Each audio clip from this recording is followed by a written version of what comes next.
They're probably the two most overused phrases being uttered at the moment: economic recession and property crash. In these pressing times, not everyone's home can continue to be their castle. Hundreds of houses are now on the market simply because they have to be, as owners grapple with the demands of worried banks. So if you're in that position, or could soon be in that position, how do you quickly prepare your home for sale? Michael Holland with a rundown house in upmarket Kohimarama we inspected late last year that now simply has to be sold. Its appeal was once in its quirky design and private bush setting, but sadly it's now little more than a millstone. Foreclosure is very close. So it has to happen. It does have to happen, and this is our last chance to make it happen. To offload the remnants of a broken marriage, and with it, the demands of an increasingly breathless bank. I'm very optimistic. I do think there's still a buyer for this property. That said, number 7 Geraldine Place isn't without its challenges, as our first appraisal 5 months ago showed in far from flattering language. Everything that could be done wrong, if you didn't ever attempt to sell your property, this is what you do. Since then, there's been little action, other than the departure of he who stayed behind. I got quite a shock actually. It's been really neglected. There's not been a lot of pride happening here. Property profiler Christine Neal reckons she can change that in quick order. Oh, absolutely. But before she unleashes her makeover team, I think you're going to be surprised. a look at what's turning buyers off. This area is the very first part of the home that your buyer is going to see. It's really sending all the wrong signals at the moment. We want to resurface the kitchen cupboards and cabinetry. Right. And also this bench, which is a little bit dated now. There's just no future in these. Some curtains it's really worthwhile getting them dry cleaned. Cheap and nasty looking. But these are just doing nothing for the room at all. So it's really important that we have this area clean and tidy and smelling really fresh. Downstairs, it's more about what stings than smells. Oh no! These unwanted visitors nesting behind wallboards damaged by a water leak that's also seeped into the floor.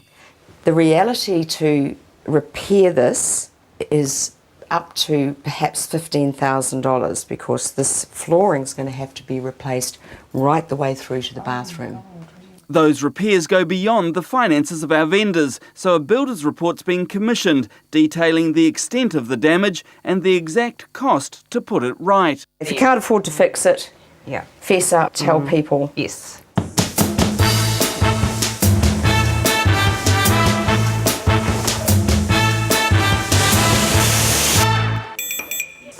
Seven days later, and number 7's almost ready for its first open home.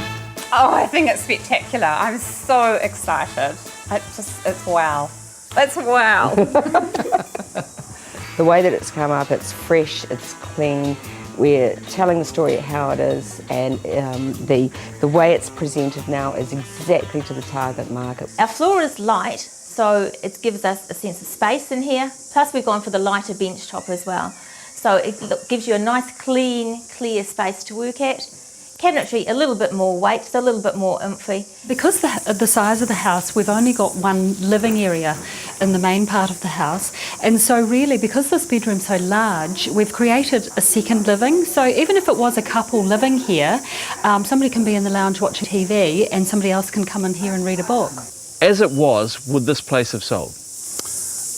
It would struggle dramatically because people wouldn't get past the problems that they saw. Not that all the problems have magically disappeared. Take the rotting deck, for instance. But buyers are being helped to visualise what could be. There's obviously structural work that has to be done, and it wasn't within our budget. So by using this 3D modelling system, we've shown people how we feel the property could be enhanced so that they can actually see what the finished product would look like. Just tried to keep the colour palette reasonably simple, so not changing colour very much, rather just tone. Keep it simple, keep it earthy. White is the new black, so use plenty of white. We've got a little bit of romance in the room and some excitement with the colour. You know, bringing the red in is just really added an injection of something. Will someone get a bargain? Someone will get a great deal. Whether it's a bargain, that's in their eyes. It's gone from an absolute cesspit to something extremely saleable. This place will sell. This place will sell. But will it? The cost of those improvements, I hear you ask, just over $10,000. Now, the Kohimarama property will be auctioned at the Autumn Home Show at the ASB Showgrounds in Auckland on Sunday, March the 29th.